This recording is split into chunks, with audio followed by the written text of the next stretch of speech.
invasive examinations, pressing, prodding, poking, high numbers of painkillers, month after month, week after week. And the pill just reminded me, I'll be honest, of when that monthly cycle was going to start. It just was the countdown to pain. That's what I used to call it. I tried everything: natural, doctors, massage, baths, hot water bottles, you name it.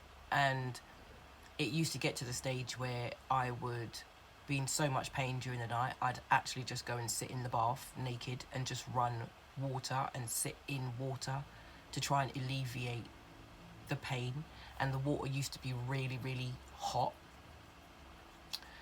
And looking back, that may have not have been the best thing either, is because, you know, the body reacts and responds differently to treatments, as in hot and cold treatments, and maybe perhaps cooling myself down may have been more beneficial at the time, but that's by the by.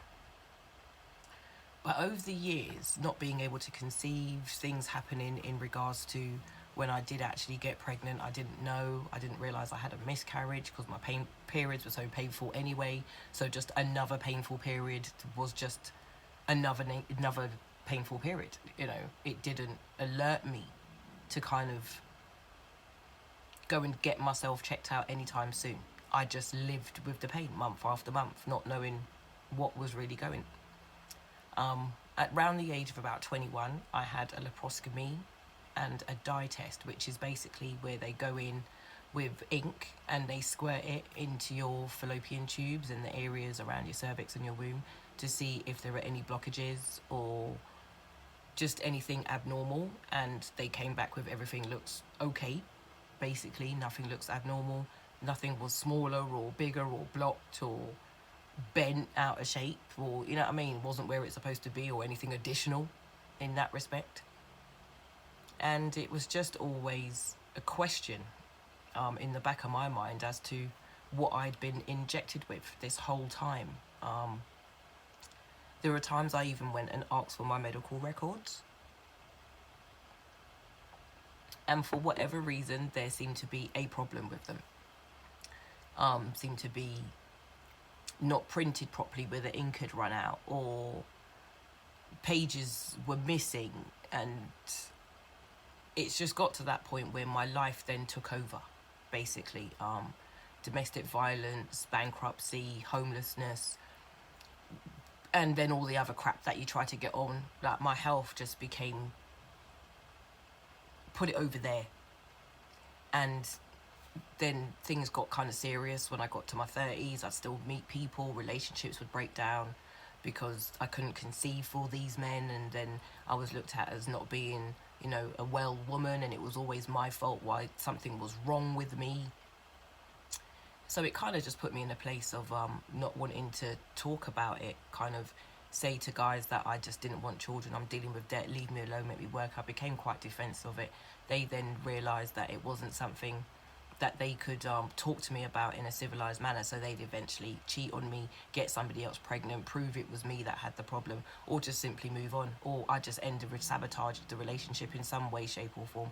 So they just kind of split up with me, and then it made it easier to deal with my pain rather than somebody else telling me about myself and what. But just bearing in mind that none of these men obviously loved me enough to be able to take me to a doctor, or try to convince me to go and get help or a second opinion, or, you know, be more persistent with me getting my medical records so I could sort my head out, so my relationship with them would be better.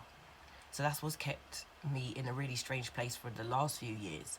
It's just looking back at it, kind of going, wow, I wasn't worthy enough, not even to myself, but nobody else even made me feel worthy enough to want to do something to see if I was okay. So up until last year, here we go, temperatures dropped, so on it goes. Up until last year, I even had quite a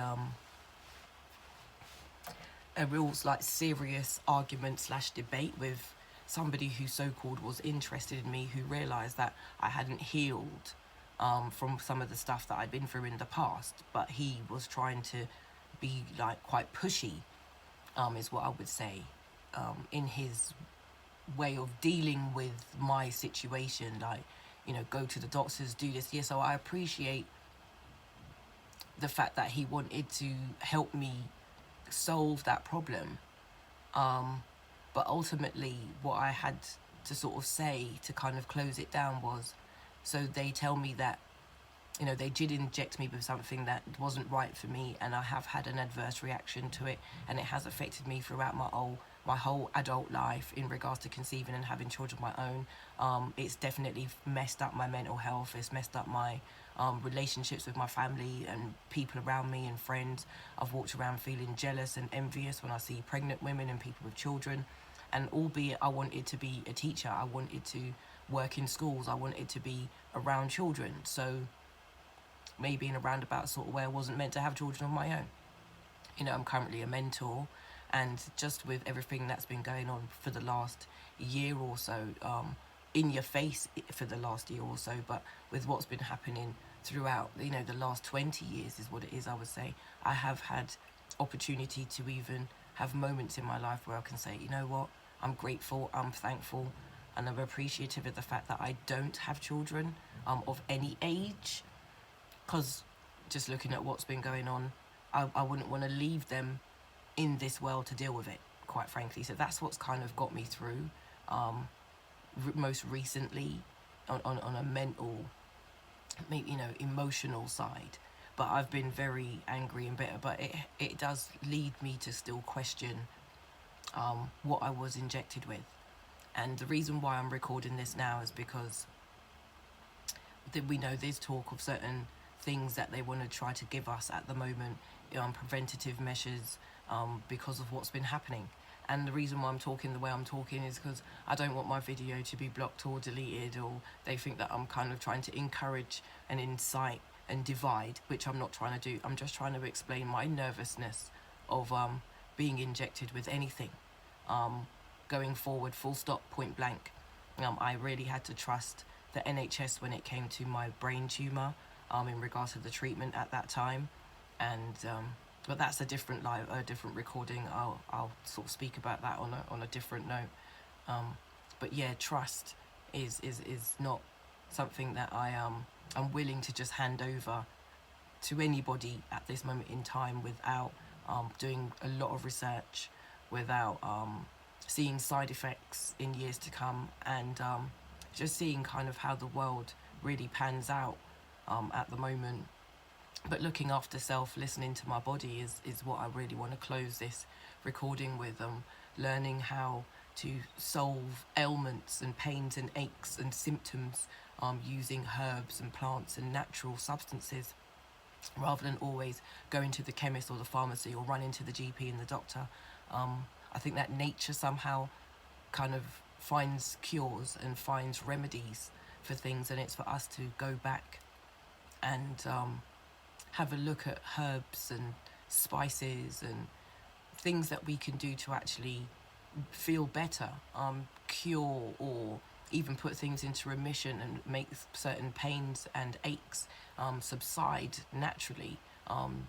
Fish oils and joint pains and all the things that we experience, back pain, learning how to do the right exercise, cooking our food with less fats, less frying, different processes, steaming and oven roasting if that's the case, not using a microwave, for example. These are the sorts of things that I've had to implement into my life, looking at what's got me here, how I feel like I've survived without having colds and flus and too many aches and pains. And I feel like the things that my body has been through have not been self-inflicted. I feel like that I didn't cause them, and I'm still gonna have to really dig deep within myself to ask myself the questions as to what the answer is that it is I'm wanting. If I do go and get my medical file, if I do find out what I was injected with, like what compensation could there be for me at this stage? What money?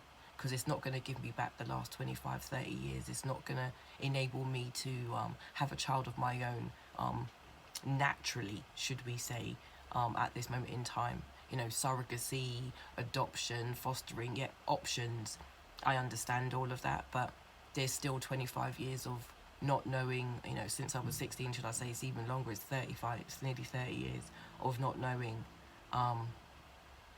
And maybe it's for the best. Sometimes ignorance maybe is bliss. Maybe I should just learn to get over it and find happiness elsewhere, within myself, and sort of just come to terms with, when you're young and you're naive and you're trusting, that you shouldn't now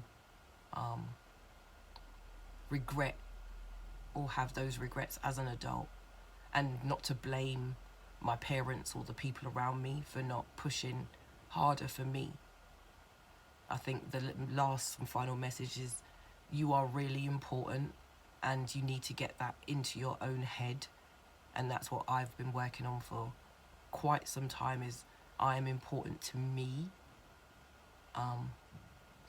So you should also try to build that level of strength within yourself, to like, not just like yourself, but also to love yourself, and not just to love yourself, but also to like yourself. And then on the back of that, to listen to your body, to have those moments each day, even if it's just 5 minutes, to just stop and monitor your breathing. Look at yourself in the mirror and look at the colour of your eyes, look at your tongue, you know, just feel your glands, all that sort of thing. Just really have a little check-in with yourself differently each day. So thank you. I know this was quite a long recording. I know it was quite a deep one, but it's something I really have to sort of put out there for others to know and realise that it's okay to question, it's okay to have doubts, it's okay to maybe want to sit on the sidelines a little bit, and watch what others do when it comes to reactions and side effects and that sort of thing. But just remember, we're all unique and we're all individual, and we're all going to react to things differently regardless. We react to different foods and all sorts of things differently. So just do what's best for you, because like I said, you are important. You need to shine. Just sparkle, even if it's just a glimmer in this world. You will be missed. If you're not here, basically, we will be missed. So just bear that in mind, of those who are no longer with us and how much we miss them. Alright, so thank you for watching. Please do comment, like, and if you don't mind, subscribe. You know, those do help in the long run. So thank you so much. And I know it's, like I said, it's been a serious one, but like I said, I just felt like it was important. So thank you.